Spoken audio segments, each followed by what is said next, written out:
Hello everybody and welcome to another Hearthstone video. So today we're actually going to get into building the actual basics of building a deck and actually building the core of your deck. So let's get started. We're going to build a new deck, and what I want to do is I want to try to recreate a Ramp Druid deck. Ramp Druids are a really good example of a deck that has a lot of core to it, so you know what your core is going to look like, and then you can fill in some extra stuff on the side. So I want to talk a little bit about the stages of building a deck. So the first thing, and here's the other thing, I want to preface this too. This is how I build decks. Well, everybody builds decks differently, and some people may disagree with the way I do it, but this is the way that I tend to build them myself. Okay, so the key to beginning, in my opinion, is picking your win condition and picking what the core of your deck is going to be. And when I say core, I mean extremely selective core. So no more than 10 cards, sometimes as few as 4, even less. The whole point is to pick what it is that's going to make your deck stand out. What's the mechanic? What's the thing that's actually going to make your deck unique? And so what I've decided is that we're going to make a Ramp Druid deck. I'm not going to try to replicate mine exactly that I built before, but it's a really good deck because it has an easily identifiable core, and then it has a lot of easy slots to flip around. So let's talk about the core. So for a Ramp Druid deck, my win condition is going to be putting a lot of big creatures on the table before they can deal with it. And so what that's going to mean is having more mana than them. So absolutely my core is going to involve Innervate, and my core is going to involve Wild Growth. Okay? So they're just going to be there, absolutely. They are central to the performance of my deck. If I don't have them, it's not a Ramp Druid deck. Now arguably, you could put in Nourish as well. It's the same sort of a trick, but really at the very basic level, this is going to be the core. I will put in one Nourish just for the sake of showing it, but this is essentially what I've decided. These 5 cards are going to be the very core of my deck. Without it, it will not function, and it just doesn't work the same way. So notice that, I'm definitely going to put in cards like the Druid of the Claw and the Keeper of the Grove, and some really important Druid cards that you should just have in your deck. But the important thing here is that I'm not putting them in yet. I'm putting in the cards that you just can't get rid of for any reason. You could theoretically not include something like the Druid of the Claw, and even though it would be very bad, you could still call it a Ramp Druid deck. But without these cards, it can't be that. Your win condition can't really be to put out giant creatures before they're ready if you don't have a means to put them out there. I feel, I'm repeating myself a lot here because this is a very important point. When you build the core of your deck, it needs to be small and exclusive, and it needs to have your win conditions. And that's how you start with making a very strong deck core. So once you've got the deck core, now what we do is we start to build up cards that are really going to help. They're not completely central, but they're cards that you think you're going to use that really will help you to win. And so for a Ramp Druid, we're definitely going to have Druid of the Claw in there. That's going to be my first inclusion. And we're going to have the Keeper of the Grove in there as well, because I think, well, you know what? I take that back. The Keeper of the Grove is not actually central to the way that a Ramp Druid functions. It just isn't. If we're going to win with big creatures in the middle of the game, this is not that big creature, so we're going to leave him for right now. Like I said, you have to be really, really exclusive in the beginning, and then you can add more cards later. What you want to do is be quote-unquote done and only have 20 cards, because it allows you a lot of flexibility, right? Now the Ancient of Lore I would call quite central. We're going to have 2 of them in there, and the reason I would say that, even though it's not a huge creature, it's big, it has a lot of impact, and it can potentially be saving in the mid-game, so we're definitely going to put that in. And it's a really excellent card to accelerate out. So some other cards that we're going to accelerate out, we're going to concentrate on the mid to late game first, because that's our win condition. So the Yeti is definitely going to be there. It's just a very high value card, and we can innervate it out very soon. We can have it out on turn 3 with Wild Growth. So this is just a very good card for that.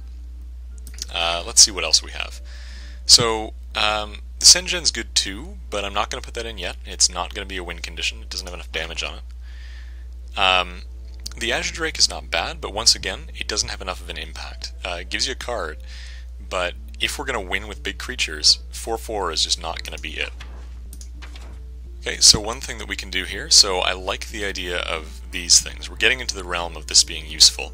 So the Ventrico Merc is a really good one, but since we want to have a lot of creatures out on the board early, this is going to inhibit us from doing that. So it has a lot of value. Innervating this thing out really early will really hurt their game, but innervating it out early will also hurt your game, so we're not going to do that. The Boulder Fist Ogre has a lot of potential. In fact, so much potential that I'm almost willing to consider it part of the sort of the second core here. But let's see what other 6-drops we have. I think that very central to this is going to be the Sunwalkers. They are big game drops that are extremely hard to get through. They're very hard to remove. And if our condition is going to be loading up the board with big scary creatures, that's one that isn't going to go away easily. It's just going to sit there and it's going to be very difficult to remove, so we like that. We're certainly going to put in Rag, and we're certainly going to put in Ysera, because those are big endgame things. And we could think about something like the Stormwind Champion, but I actually like creatures that are more valuable on their own. And so I am going to go back here, and just for argument's sake, we're going to throw in the Boulder Fist Ogre as another big fat thing at the end. Now, that's subject to change. The first go-round, it can be subject to change. It's just in theory, right? But so let's go with that. So now we have 17 cards.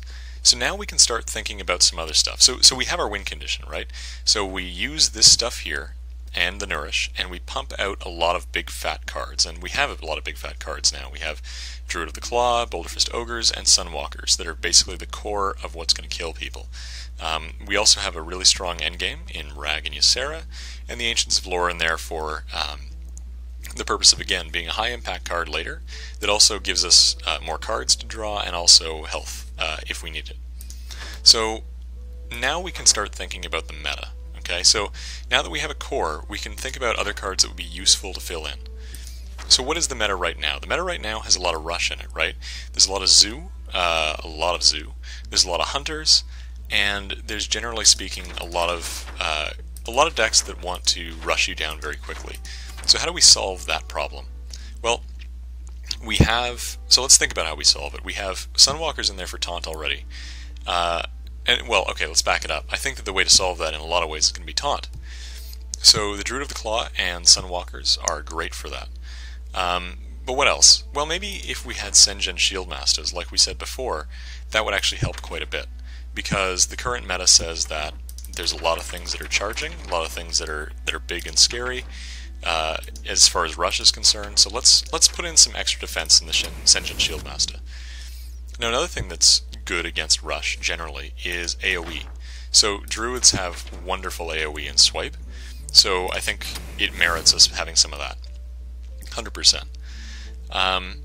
Now what else do we have? Keepers are really good because they can come onto the field and they can destroy 2-drop minions very, very efficiently, and sometimes even more. And so I like that, especially against something like Zoo, so we're going to put those in. The other thing is that against something like Zoo, they can even silence stuff. They can silence taunts, and against control they can silence taunts. It's a very versatile card, so it's going to go in there. But I want to back it up for a second and make note. The reason I didn't put that in earlier, I was about to, but then I hesitated, is because this is not part of the core of the deck, right? We're not going to win the game with Keepers of the Grove.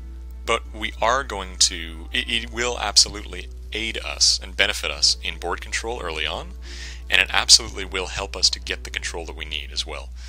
And so it's good as a support card, but it will not win the game by putting out big scary things on the board in the mid to late game. Okay, really important to understand that distinction.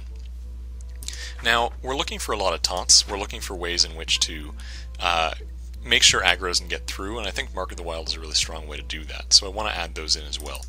Cheap spells, nice way of going about things.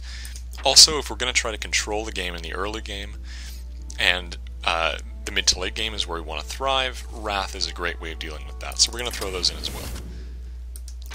Okay, so what do we have? Now we're almost done. We have, so our win condition is this core right here. We have some defense against aggro, we have some defense against aggro, and also against late game control if we need it. We have AoE, we have some early game control in this, and we have some extra taunt capability. So the rest is really flavor. The rest is really what we think we're going to come up against. So what else is in the meta? So we've covered aggro decks a little bit. I mean, if we were really scared, we could put in a Starfall. I think that might not be a bad idea. So let's throw it in for right now. The other thing that's in the meta right now is actually a lot of Druids. Druids and late game control is like control warriors and Druids are there. And so what can we do against them? Well, so the Black Knight is really excellent against Druids because a lot of ramp decks run a whole lot of taunt creatures and that sort of thing. So putting in a knight like this is going to be very helpful in mirror matches. It's also going to be very helpful against things like handlocks because it prevents them from taunting up their giants. And it synergizes to an extent with Mark of the Wild because for 8 mana we can throw this on one of their creatures and kill them with this. So I think that's a strong option. Now what else? What else can help our control matchup? Well, one of the things that will help our control matchup is actually going to be the Big Game Hunter. The Big Game Hunter is really excellent against control decks because if they're running stuff like us, they have large creatures at the end of the game that have a lot of attack. And they'll often buff them, and we can actually buff them to make them there. Mark of the Wild Big Game Hunter is actually cheaper than the Black Knight. So let's throw him in there too. So that's our list. Now, is this perfect? I would say absolutely it is not. There are a lot of things in here that could be changed, that could be fixed around. And in order to figure out what those things are, it really comes down to playing it. And so I'm not going to test this deck. This was not meant to be sort of a, hey, this is a new deck that I've built. But the whole point of this this video is essentially to tell you the process by which I like to build decks. So the real key is to start with a core and then expand that core. So something that facilitates your win condition and then the actual win condition itself. Okay? And then you start to fill in the extra cards. So this deck now, in order to test it, what I would end up doing is I would go into casual mode first, and then we would play a lot of matches, maybe 10 matches or so, and see how it performs. If it consistently is winning, then great, we can take it under the ladder and see how it does. If it's not, or if you feel as though something's wrong, if there's not a lot of cards, if you find you're running out of cards, it's time then to go and actually have a look at card draw. How do you make it better at card draw? If you keep losing against a certain type of deck, then understand, okay, so what are the ways in which I'm losing against this, and why can I, how can I fix it? If you're losing a lot against Zoo, maybe consider something like a Stampeding Kodo, because it's good against, low drop creatures like the Young Priestess, or the, various Dire Wolf, Defender of Argus, all stuff like that they tend to use. If you're losing a lot to late game control, maybe consider a second Big Game Hunter if you're running into that problem. Maybe consider more higher end cards, maybe more higher end spells like Starfire, Starfall, either one. Things like that. So essentially play, figure out what the meta's like, and then adapt to that. Okay? So that's the basics of how I like to construct decks. So if there's any questions, feel free to leave them in the comments. This is just a sort of a really basic guide to how I like to put things together. A lot of people do it differently, and they're different about it, and they're equally as successful. So look around, see what other people are doing. But hopefully that was helpful to you if you are interested in building your own decks. And so if you liked it, give me a like, give me a subscribe, and let me know if you'd like to see more. So thanks very much, and I'll see you next time.